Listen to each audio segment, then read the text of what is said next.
Welcome to the sixth session of this subject Fluid Power Engineering for fifth semester, Mechanical Engineering, 18ME 55 is the subject code, Components and Hydraulic Circuit Design.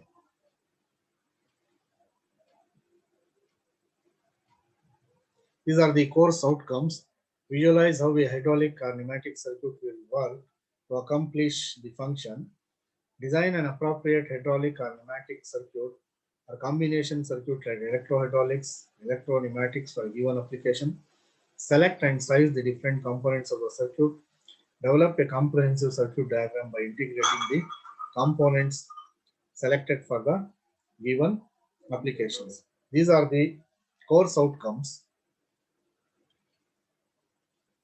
These are the contents of this session: hydraulic circuit design, meter in circuit and meter out circuit, pump unloading circuit, double pump hydraulic system, counterbalance valve application, hydraulic cylinder sequencing circuits. This figure shows meter in circuit. So here, cylinder speeds can be controlled with the use of flow control valves or FCVs.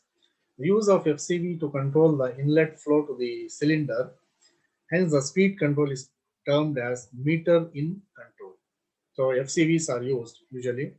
The operation of the cylinder to control its extension speed is explained with respect to two valve positions. When the DCV is actuated manually to its right envelope mode, the flow from the pressure line is directed to the piston end port of the cylinder through the FCV, flow control valve. There is a check valve, it is in closed position and the flow is forced to pass through the metering orifice. Thus, depending upon the orifice opening, the flow is metered to the inlet port. Hence, the extending speed of the cylinder is controlled. So when the direction control valve is actuated manually to its left envelope mode, the flow lines are reversed. The pressure line is directed to the rod end port in the cylinder, while piston end port is connected to the tank line. The cylinder starts retracting as the flow enters the rod end port, and at the same time the flow from the piston end passes through the flow control valve. So the check valve opens, the flow bypasses the orifice valve and passes the least through the least resistance path, that is through the check valve without any restriction. Thus, in retraction, the cylinder moves back at its full design speed. So this figure shows meter out circuit. The use of FCV to control the outlet flow from the cylinder is its speed is termed as meter out circuit. The operation of the cylinder to control its extension speed is explained with respect to two valve positions.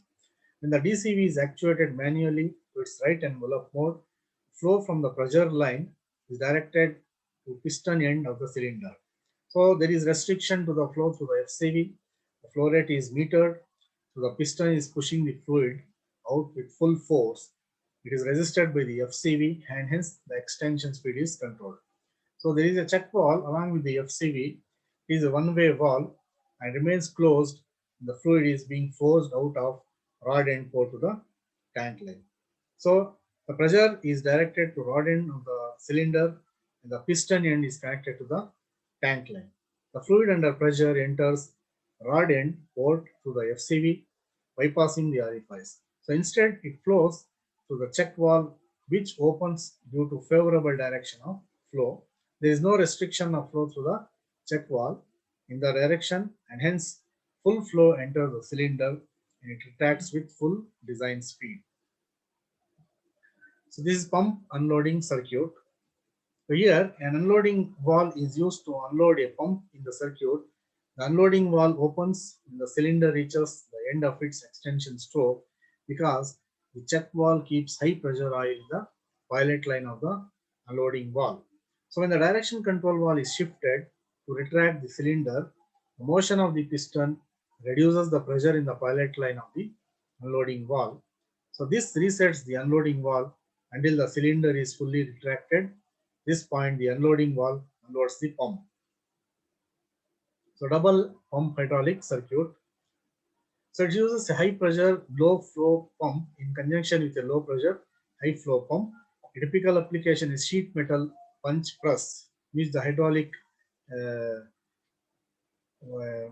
rapidly offers a great distance with very low but high flow rate.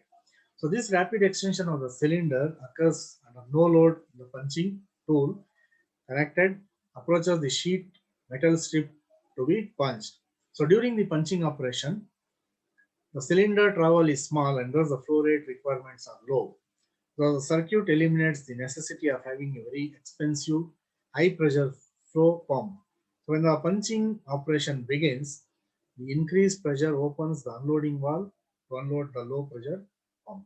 So the purpose here, the using a relief valve is to protect the high pressure pump from overpressure at the end of the cylinder stroke, and the check valve protects the low pressure pump from high pressure, which occurs during the punching operation at the end of cylinder stroke.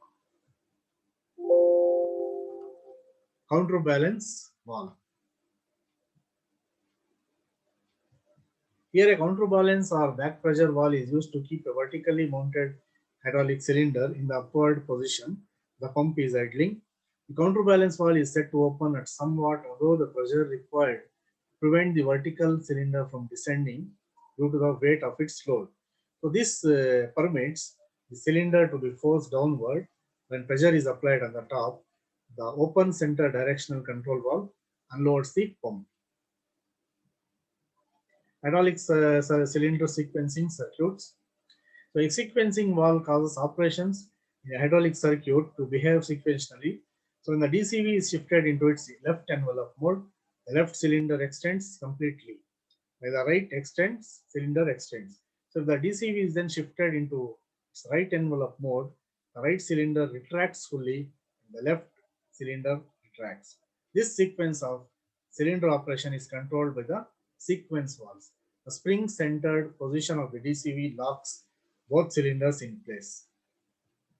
Thank you.